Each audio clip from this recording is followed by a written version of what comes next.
हर हर महादेव। आप सभी का हमारे YouTube चैनल में बहुत बहुत स्वागत है। हम अभी चर्चा कर रहे हैं ग्रहों के कारकत्व की। अभी हमने इससे पहले आपको सूर्य से संबंधित चीजों के बारे में, कारकत्व का अर्थ हमने पहले ही बताया था। फिर हम बताते हैं कारकत्व जो होते हैं अर्थात ग्रहों से संबंधित हमें किन किन चीजों का लाभ होता है और ग्रह जो होते हैं वो किन किन लोगों से, किन किन चीजों से और किस प्रकार से हमें लाभ या हानि पहुंचाते हैं, तो उसके विषय में हम चर्चा कर रहे हैं। तो अभी हम जो चर्चा कर रहे हैं चंद्र ग्रह के बारे में आज जानेंगे कि चंद्र ग्रह यदि हमारी कुंडली में बलवान हो तो किस प्रकार से हमको लाभ प्राप्त कराएंगे, यदि कमजोर हो जाते तो उनसे संबंधित चीजों में हानि होती है। तो हम किसके बारे में चर्चा करेंगे? चंद्र के बारे में। तो कैसा होता चंद्र? तो कहते हैं मातुः स्वस्ति मनः प्रसाद मुदधिस्नानम सितम चामरम छत्रम सुभजनम फलानि मृदुलम पुष्पाणि सस्यम कृषिम कीर्ति मौक्तिक कांस रौप्य मधुरो क्षीरादि वस्त्रांबुगो यो साप्तिम सुख भोजनम तनु सुखम रूपम बदे चंद्रता। अर्थात जो चंद्र होते हैं यदि हमारी कुंडली में चंद्रमा कहीं पर भी विराजमान हो, बस 6, 8, 12 भाव में बैठने पर वो कमजोर पड़ जाते हैं।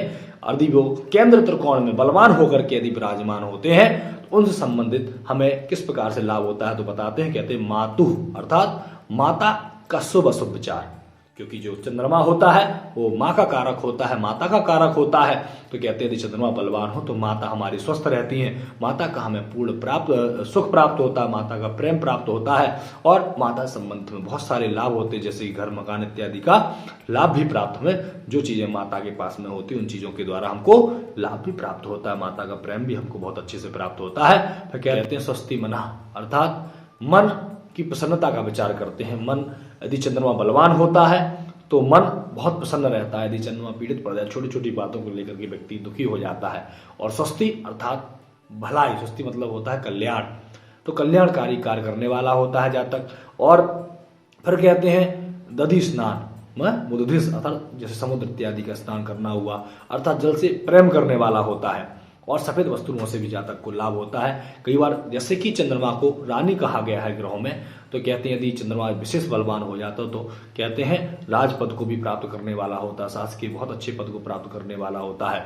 और जिससे और भी कार्य करना चाहता है, सफेद वस्तुएं जैसे कि दूध है, दही है और दूध से संबंधित जो विशेष मिठाई इत्यादि बनती है उससे संबंधित भी यदि व्यक्ति कार्य करता है तो उससे संबंधित भी जातक को लाभ प्राप्त होते हैं। फिर कहते हैं चमर छत्र इत्यादि का लाभ, जैसे राजयोग कारक यदि कुंडली होती है तो व्यक्ति राजपद को भी प्राप्त करने वाला होता है, उससे चमर छत्र इत्यादि की भी प्राप्ति होती है। और यदि वो करता है तो भौतिक सुखों की भी प्राप्ति होती है। सभी प्रकार के भौतिक सुख होते हैं। जब भौतिक सुखों में जैसे बहुत अच्छे मकान का सुख प्राप्त होना, अच्छे वाहन गाड़ी इत्यादि का सुख प्राप्त होना और उसके साथ में वस्त्र आभूषण इत्यादि का भी सुख प्राप्त होना, मीठे फलों के द्वारा लाभ प्राप्त करना।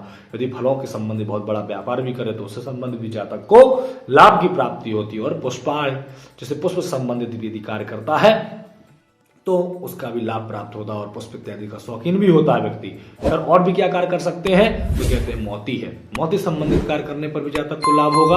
और चांदी संबंधित यदि कार्य करता है तो भी जातक के लिए लाभ प्राप्त होता है। और सफेद वस्त्रों संबंधित भी कोई बड़ा उद्योग या बड़ा व्यापार करना चाहे तो वो भी जातक के लिए लाभ प्राप्त होता है। यदि चंद्रमा हमारा बलवान है तो स्त्री का भी सुख हमको प्राप्त होता है। और कहते हैं कि जैसे कि चंद्रमा जो होता है ना भोजन का बहुत शौकीन होता है, चटपटा भोजन करना ज्यादा पसंद होता है।